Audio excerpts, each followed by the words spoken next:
Perkenalkan, nama saya Avandi Putra Pradana dengan NIM 2212135. Di sini saya akan mempresentasikan dengan judul Implementasi Sistem Cerdas Mobil Otonom. Apa itu mobil otonom? Mobil otonom merupakan sistem mobil yang mampu berjalan dan mengambil keputusan tanpa adanya intervensi manusia. Untuk menggantikan peran manusia, mobil otonom sangat bergantung pada kecerdasan buatan, sensor-sensor dan teknologi big data dalam menganalisis informasi, beradaptasi ketika ada perubahan dan mengatasi situasi kompleks di jalan raya. Oleh Teilhard dan Lim 2019. Dengan adanya mobil otonom, berbagai manfaat dapat diperoleh seperti mengurangi tingkat kecelakaan, meningkatkan efisiensi perjalanan, dan mengurangi tingkat polusi yang ada di lingkungan. Fungsi hadirnya mobil otonom itu keselamatan. Mobil otonom dengan kemampuan untuk terus memantau lingkungan dan bereaksi lebih cepat daripada manusia dapat mengurangi jumlah kecelakaan dan menyelamatkan banyak nyawa. Efisiensi dan pengurangan kemacetan. Dengan kemampuan untuk berkomunikasi satu sama lain dengan mengoptimalkan rute, mobil otonom dapat mengurangi jarak antar kendaraan, memperlancar arus lalu lintas, dan mengurangi waktu perjalanan. Aksesibilitas. Mobil otonom dapat memberikan manfaat besar bagi orang-orang yang tidak dapat mengemudi, seperti lansia atau penyandang disabilitas.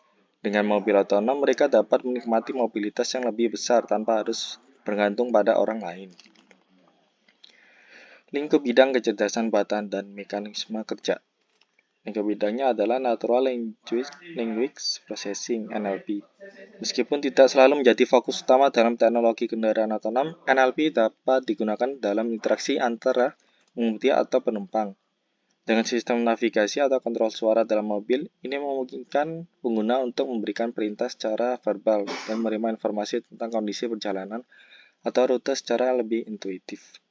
Sistem komunikasi V2V dan V2I juga memungkinkan komunikasi antar kendaraan, vehicle to vehicle, dan antara kendaraan dengan infrastruktur jalan, vehicle to infrastruktur. Ini meningkatkan keselamatan lalu lintas dengan memungkinkan kendaraan untuk berbagi informasi tentang kondisi jalan dan potensi bahaya. Pengambilan keputusan. Setelah data dianalisis, kendaraan otonom menggunakan algoritma kompleks untuk membuat keputusan secara real-time. Proses ini mencakup evaluasi data, mempertimbangkan informasi dari sensor, peta digital, dan peraturan lalu lintas. Tindakan fisik mengontrol akselerasi, pengereman, dan perubahan jalur berdasarkan analisis situasi saat itu. Kecerdasan buatan AI memungkinkan peran penting dalam pengambilan keputusan ini dengan mempelajari pola dari pengalaman sebelumnya untuk meningkatkan respon terhadap situasi yang jarang terjadi. Sensor dan persepsi. Sensor memainkan peran krusial dalam mobil otonom dengan mengumpulkan data dari lingkungan sekitar. Sensor yang umum digunakan meliputi LiDAR, menggunakan sinar laser untuk membuat peta 3 dimensi dari lingkungan, memungkinkan deteksi objek dengan akurasi tinggi. Radar memanfaatkan gelombang radio untuk mendeteksi objek dan mengukur kecepatan relatif, efektif dalam kondisi cuaca buruk. Kamera merekam citra visual untuk mengenali rambu lalu lintas, lampu merah, dan objek lain. Sensor ultrasonik menggunakan gelombang suara untuk mendeteksi objek dekat berguna saat parkir. Data dari sensor ini digabungkan melalui proses yang dikenal sebagai sensor fusion, yang meningkatkan akurasi dan ketahanan deteksi. Sistem persepsi kemudian menganalisis informasi untuk deteksi objek, mengidentifikasi kendaraan, jalan kaki, dan rintangan lainnya. Pemahaman lingkungan, memahami konteks seperti tanda lalu lintas dan kondisi jalan. Prediksi perilaku, memprediksi tindakan objek di sekitar seperti pejalan kaki yang mungkin menyeberang jalan. Pendapat saya tentang mobil otonom.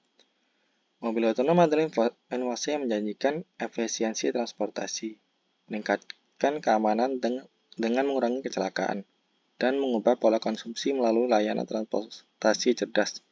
Namun, tantangan seperti regulasi, etika, serta dampak sosial dan lingkungan perlu diatasi untuk memaksimalkan manfaatnya. Sekian, terima kasih.